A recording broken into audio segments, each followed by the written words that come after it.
Would you discuss the rebirth of conservatism in the 50s and its rise to power in the 70s and 80s?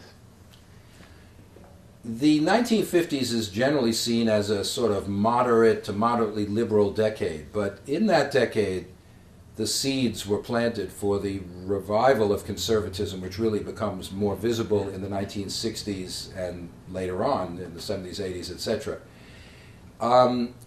There were a certain number of writers who were very critical of what they considered the legacy of the New Deal, the large, powerful federal government intervening in the economy, who felt that the United States was not pursuing the Cold War vigorously enough, not fighting communism vigorously enough. There were those conservatives also, the moral conservatives, who felt that the United States was too materialistic, it had lost its religious character. Many of them came together writing in the magazine National Review, edited by William Buckley, which is founded in the 1950s, and although very small at that time, does provide a forum for conservative ideas.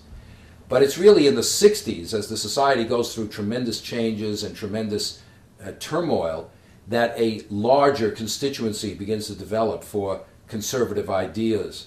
Businessmen who see an opportunity to roll back the gains of labor unions and economic regulations, many people who are frightened by turmoil in the streets, whites who are reacting against the gains of the civil rights movement.